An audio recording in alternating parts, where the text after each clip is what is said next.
Hey, what's going on, everybody? Welcome back to Life on Fire. I know I've been absent the last 2 weeks, but we get busy sometimes, and I don't exactly get paid for this.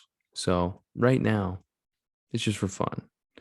But I'm just hoping that I can share a little insight to some people, and maybe they can learn something from it. Take one piece of it, and maybe like makes their day just a little bit easier. So, today, I just want to start it off with somebody who left me a message that I didn't respond to yet, but I thought it was very sweet. So, hi, Spencer. I came here to say that your podcast has been something like a fresh cup of coffee on the morning. And if you're a coffee lover like me, you know what it's like. It's so pleasant to have one. Your podcast feels like sitting at a campfire with a hot cup of something cozy and just talking, relaxing with an old friend.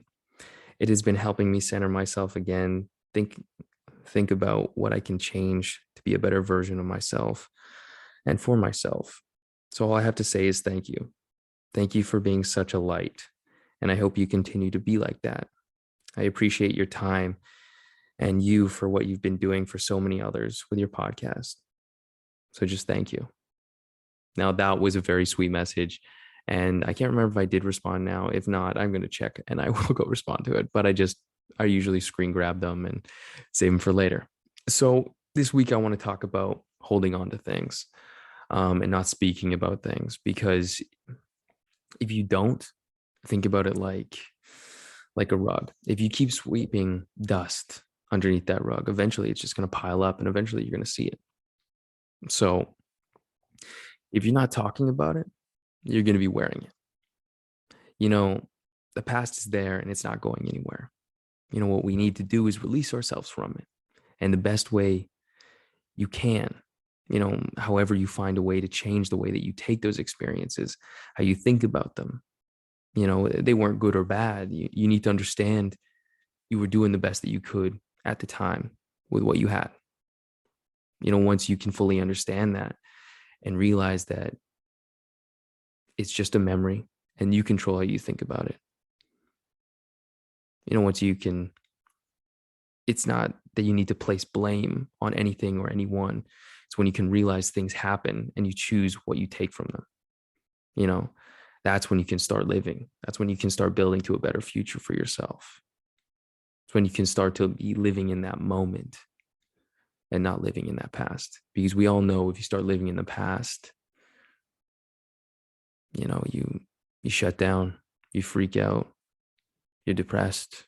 And then we know if you live too much in the future, you have too much anxiety. So here's a quick little story that I want to talk about. So for people who don't know, I started a group back in 2016 to make people feel alive again. And what I mean by that is it was this group where you would come, hike a mountain, de-stress from your week. And by the end of this hike, you would feel tired or exhausted, so much so that you would start to open up, about your life. By going on these hikes, you would let down those walls that you put up without even realizing. Our group was about mental health and having a safe place where people could come and share their stories and feel comfortable, even to talk about their situations that maybe that somebody else could relate to. But it wasn't just about that. It was a group about pushing ourselves, pushing everybody else. Holding yourself accountable. We would have regular fireside chats on Saturday nights for anyone that wanted to share or get things off their chest. And, it'd be a great social event where people could just feel connected to people. And, we had like weekly check-ins where maybe it'd be like 5 a.m. and we'd all meet at a coffee shop and say, hey, are you working on what you wanted to work on? You're not in that job that you're just, 9 to 5 and you're just stuck there. This is where people would come and we'd say, I want to see you working on that dream. I want to see you working on that goal. So show me. And, even to this day, I still call people sometimes that are like, I need a little extra help. And I don't mind giving a little extra help to people because some people need that. And everybody needs a good friend. So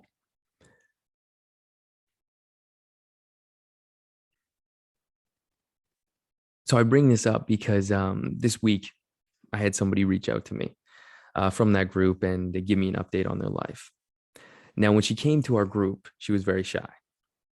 She showed up alone, which is something we encourage. We want people to just show up, because no matter what, if you're by yourself or with a group, we're all going to make you feel together.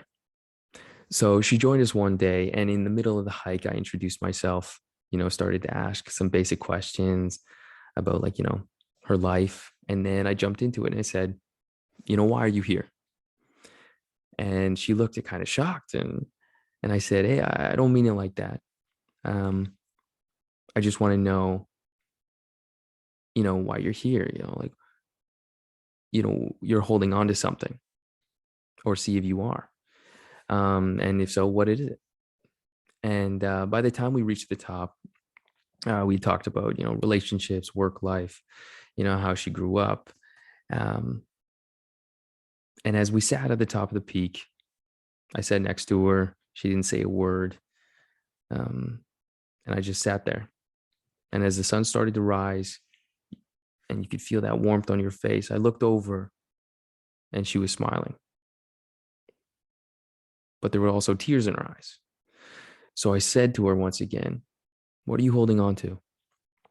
And she just started crying. Later, she explained to me, that she was in a horrible relationship. She was scared to leave. She hated her job. It was causing nothing but stress. She was afraid there wasn't any other options. And as so many feel like this, they feel trapped, afraid to make a move, or even, some people are unaware of their situations that they're stuck in. And, that's what she was telling me. It's like, you can go into a room and it smells horribly. But if you stay in that room long enough, you get used to it. You don't notice it, and it becomes normal. It's not until you leave that room and go back in and realize how bad it was. People adapt to these horrible situations they put themselves through, and they could be doing it for years, because they're afraid to step out of their comfort zone. And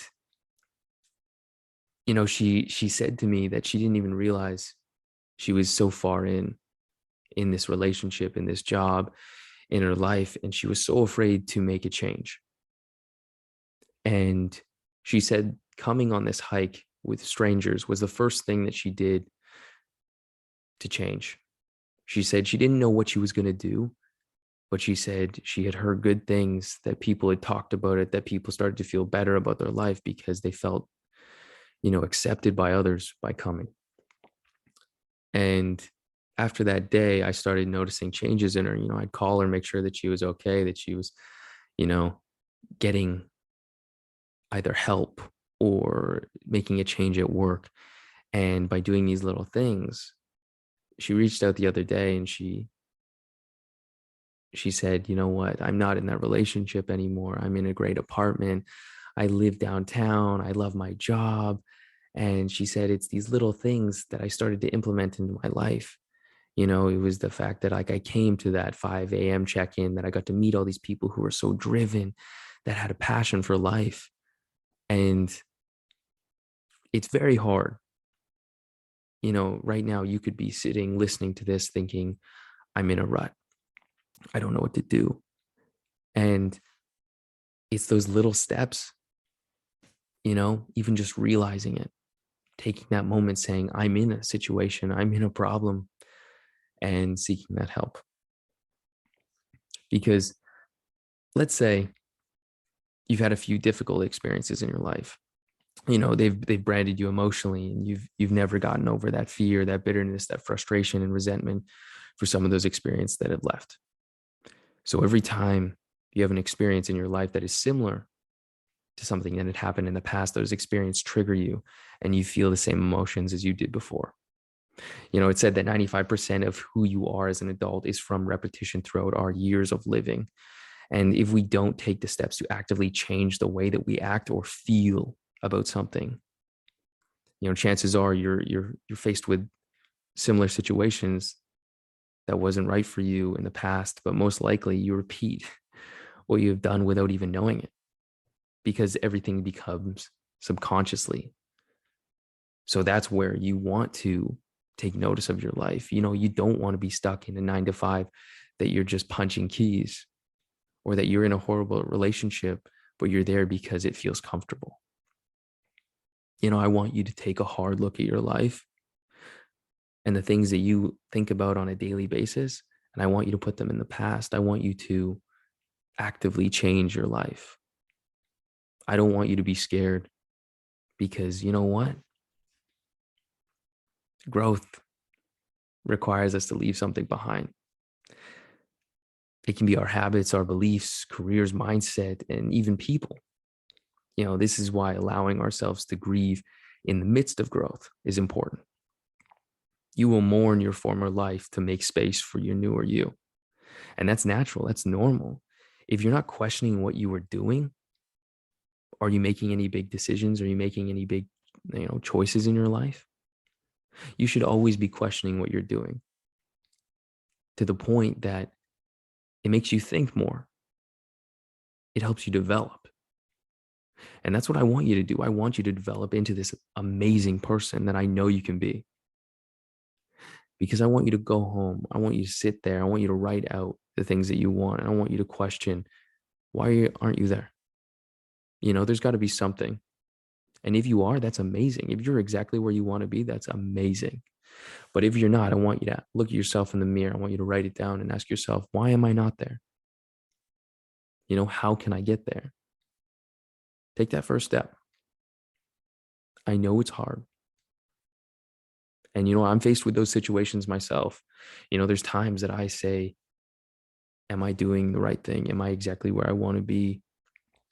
And then I'll have to catch myself and say, hey, you know what? I'm off the path. And then I have to look at myself again, and I have to say, okay, today I'm going to get up and I'm going to take one step forward into the situation that I want to be in. Maybe it's something that I want, or something that I want to learn. And, there's times that I'm scared all the time, but it doesn't stop me, and it shouldn't stop you either. So I want to apologize for not being here the last 2 weeks. People have reached out to me and they've wondered if I've been okay. And you know what? I'm doing great. But life gets busy sometimes. And I know I said I would do this every week, and I'm going to try my best to do it every week, because I really appreciate, the effect that I have on some people, and the people that reach out to me and take the time to say thank you. And I love hearing the stories about how you're doing better, or something that you're accomplishing, or that you're getting over.